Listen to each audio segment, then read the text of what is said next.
Hello viewers, स्वागत है आप सभी का मेरे यूट्यूब चैनल स्कूल ट्यूशन गुरुजी में। आज हम बात करेंगे कार्यपत्रक 92 की, जो कि 16 जनवरी के लिए जारी किया गया है। ये कक्षा 6 से 8 का हिंदी विषय का एक कॉमन कार्यपत्रक है। यहाँ विद्यार्थी अपना नाम लिखेंगे और यहाँ अपने कक्षा अध्यापक नाम लिखेंगे।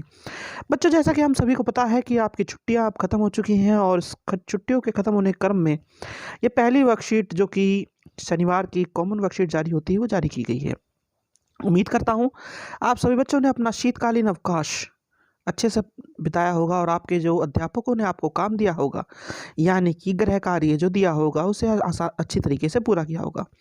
आशा करता हूँ आप सभी ने इसे अच्छी तरीके से पूरा इस्तेमाल भी किया होगा शीतकालीन अवकाश को, और हर्षोल्लास के साथ मनाया भी होगा, क्योंकि नव वर्ष की शुभकामनाएं आपको मैं देना भूल गया था, तो अब देता हूँ। आपका नव वर्ष शुभकामनाओं के साथ शुभ रहे और आने वाले समय में आप और आगे बढ़ें।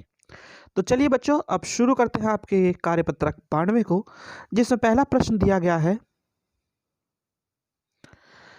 नीचे दिए गए चित्रों में दर्शाए गए कार्यों को ध्यानपूर्वक देखकर हाँ या नहीं लिखकर बताइए कि हमें ऐसा करना चाहिए या नहीं। तो बच्चों, ये आपको याद होगा कि हमारे कार्यपत्रक में हम प्रदूषण के बारे में जब बार बार पढ़ रहे हैं, तो आज का जो कार्यपत्रक है वो आपका जल प्रदूषण से कुछ कुछ संबंध रखता है। और अगर देखें तो हम प्रदूषण के साथ साथ ये भी बताता है कि हमें क्या करना चाहिए, क्या नहीं करना चाहिए। तो वैसा ही एक चित्र दिखा करके ये पूछ रहा है, ध्यानपूर्वक देख करके पूछने के लिए बोल रहा है कि हाँ या नहीं में बताइए कि क्या करना चाहिए, कि क्या नहीं करना चाहिए। तो सबसे पहली चीज़ ये क्या कह रहा है कि हमें फल और सब्जियों को पन्नी में लाना चाहिए कि नहीं लाना चाहिए। तो हमें उन्हें इस तरह नहीं लाना चाहिए बच्चों।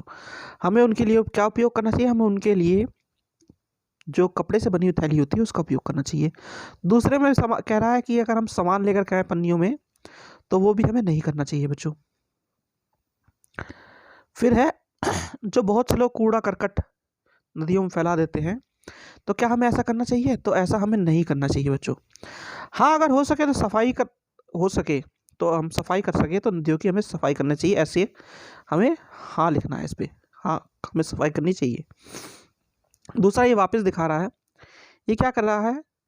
ये बच्चों अगर ध्यान से देखें तो ये लगता है कि फल फूल इस तरह की चीज़ों को नदियों में डाल रहा है। वैसे तो ये गल जाती है, लेकिन इस तरह की चीज़ों को भी नदियों में नहीं डालना चाहिए, क्योंकि ये भी प्रदूषण को बढ़ावा देती हैं। तो इसलिए इस तरह की चीज़ों को नहीं करना चाहिए। और आखिरी में है कि हमें हमारे सामान के लिए, यानी कि जो सामान हम लेकर के आ रहे हैं, जैसे कि हमने पहले और दूसरे चित्र में देखा था, सामान को लाने के लिए कपड़े के थैले का उपयोग करना चाहिए। तो इसका लिखा जाएगा हाँ बच्चों। चलिए बच्चों, अब जरा प्रश्न नंबर 2 देखते हैं। अब प्रश्न नंबर 2 क्या कहता है? प्रश्न नंबर 2 कहता है, नीचे दिए गए संकेतों के आधार पर उनके सामने सही उत्तर लिखिए। यानी कि नीचे जो आपको प्रश्न के संकेत दिए हैं, उनके उत्तर सामने आपको सही तरीके से लिखने हैं।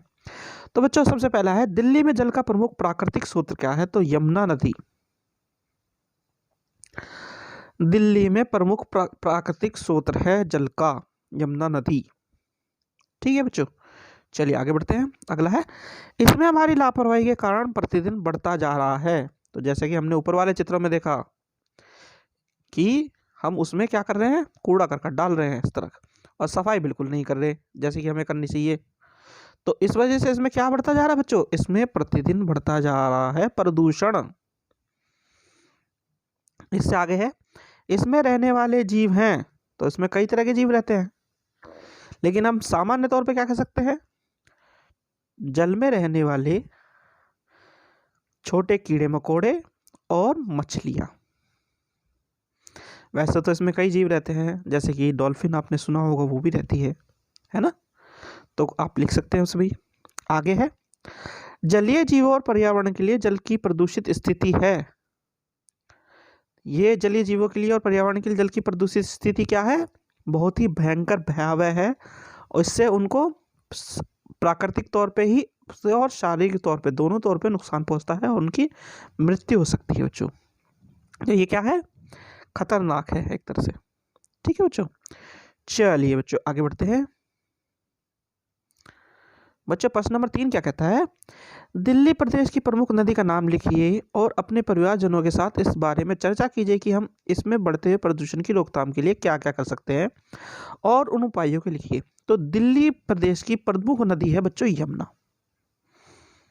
ठीक है, अब इसमें प्रदूषण की रोकथाम के लिए क्या कर सकते हैं, पहली चीज इसकी हम सफाई कर सकते हैं, मतलब इसके चारों तरफ जो कूड़ा करकट है उसे साफ कर सकते हैं। दूसरी चीज क्या कर सकते हैं बच्चों, नदियों नालों से पड़ने वाले पानी को पहले सीवेज ट्रीटमेंट प्लांट में साफ करके तब इसमें डालें ताकि वो इसको गंदा ना करें।